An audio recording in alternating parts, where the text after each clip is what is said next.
तैयारी में मसरूफ हुआ। अब ज़रूरत पड़ी आग की, आग जलाना है।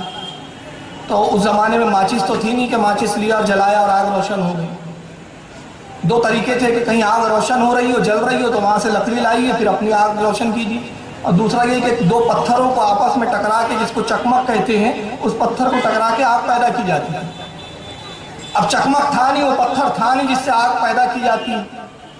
चुनांचे ये मुरीद आग की तलाश में निकलता है, और जब बहुत दूर जंगल के आगे निकला तो एक आबादी नजर आई। देखा आग के शोले बुलंद हो रहे हैं। आबादी में दाखिल हुआ, और जब मालूम हुआ तो पता चला कि यहाँ एक बहुत बड़ा आतिशकदा है, और तकरीबन 40,000 की आबादी है जो आतिश परस्त है, आग की पूजा करती है।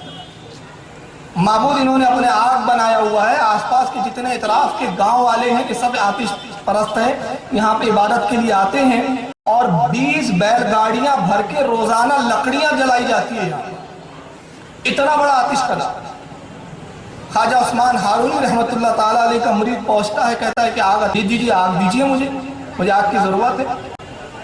तो जो लोग वहाँ प्रैक्टिस कर रहे थे, इबादत में मसरूफ थे आके, उन्होंने कहा हमारा मुखिया वो खटिया के ऊपर बैठा हुआ है, उससे मांगो, हमें इजाज़त नहीं है कि हम इस आग में से कुछ दें।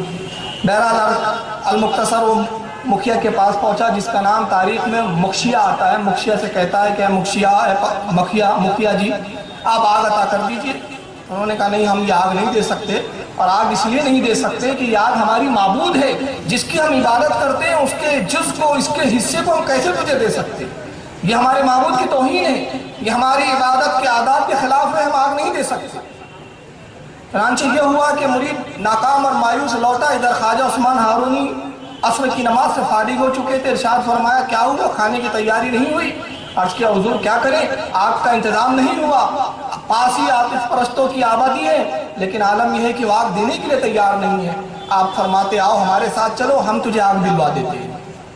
अब सरकार ख्वाजा उस्मान हारूनी रहमतुल्लाह ताला अलैह अपने मुरीदों के साथ तशरीफ ले जाते हैं। मुखिया के करीब पहुंचे और मुखिया से कहा कि मुखिया ये आग तुम्हें देने में क्या एतराज़ है, थोड़ी सी आग दे दो, इसमें तुम्हारा क्या जाएगा? कहता हुजूर हम यकीनन आपको दे देते, हमारा ये अमल किसी तासुब की बिना पर नहीं है, बल्कि एहतराम की बिना पर है, और एहतराम हम अपनी इस माबूद का करते हैं, आग का करते हैं, जिसकी हम इबादत करते हैं। हम इसको दे नहीं सकते, इसका कोई जुज़ आपको अता नहीं कर सकते, ये हमारे माबूद की बेअदबी है। ख्वाजा उस्मान हारूनी फरमाते हैं तुम इसकी इबादत करते हो, इसको पूजते हो, इसको राज़ी करने के लिए तैयार हो, तो क्या ये आग, ये तुम्हारा माबूद तुमसे राज़ी है? कहाँ क्यों नहीं राज़ी है, हम बरसों से इसकी इबादत कर रहे हैं। तो ख्वाजा उस्मान हारूनी फरमाते अगर राज़ी है तो फिर इस आग में अपना हाथ डाल के बताओ, और अगर तुम्हारा हाथ महफूज रहा तो मैं जान लूंगा और मान लूंगा कि वाकई ये तुम्हारा माबूद तुमसे राज़ी है, और तुमने इतने सालों जो इसकी पूजा की तो फिर तुमने कुछ काम किया है। तो मुखिया कहता है आप कैसी अजीब बात कर रहे हैं, आग का काम जला देना है, आग का काम किसी को खाक कर देना है, ये आग हमें कैसे छोड़ सकती है? मैं अपना हाथ क्या, अगर मैं अपना कुर्ता भी डाल दूं तो जलाकर खाक कर देंगी, इसलिए कि इसका काम जलाना है। सरकार ख्वाजा उस्मान हारूनी फिल बदी फरमाते हैं तो फिर उस आग को क्यों पूजते हो जो तुम्हें जला सकती है? मैं तुझे उस माबूद की तरफ बुलाता हूं जो इस आग का भी खालिक है, जो इस आग का भी पैदा करने वाला है, और वो कादिर है कि अपने बंदे मोमिन को, अपने पसंदीदा बंदे को अगर वो आग में दाखिल भी हो जाए तो इस आग उस पर कोई असर न करे और महफूज हो जाए। अगर तू इस मंजर को देखना चाहता है तो आ, मैं तुझे वो चश्मदीद वाक़या दिखा दूं। चुनांचे ये फरमाकर ख्वाजा उस्मान हारूनी ने उस मुखिया की गोद में उसका एक पोता बैठा था, बच्चा, उसको पकड़ा, और पकड़ने के बाद उस आग में आपने छलांग लगा दी। बस जैसे ही आग में छलांग लगाना था, नतीजा ये हुआ कि एक शोर बरपा हुआ, और ख्वाजा उस्मान हारूनी जब आग में दाखिल होते हैं, कुरान अज़ीम की आयत करीमा ज़ेर लब आग विद फरमा रहे हैं। आयत का मफ़हूम ये है कि ऐ आग इब्राहिम पर ठंडी हो जाओ और सलामती वाली हो जाओ। यह आयत की तिलावत करके आप आग में दाखिल हो गए। मुखिया चीख पड़ा, पूरा जम्मे गफीर जमा हो गया कि क्या मामला हुआ। एक अजीब पागल इंसान आया, खुद तो उसने अपने आप को आग में झोंक दिया है और हमारे बच्चे को भी उसने मार डाला। नतीजा ये हुआ कि आनन फानन ये खबर पहुंचती है और वो पूरी आबादी आतिशकदे की तरफ दौड़ती है कि आज एक अजीब वाक़या हो गया। एक दीवाना शख्स आया और उसने मुखिया के पोते को अपने साथ आग में लेकर दाखिल हो गया। बहुत देर हो गई मगर किसी की हिम्मत नहीं है। अब हिम्मत क्या है, जो आग में चला गया हो, दाखिल हो गया हो, कौन है जो जाके उसको बचाए? जो जाए वो खुद जल जाए।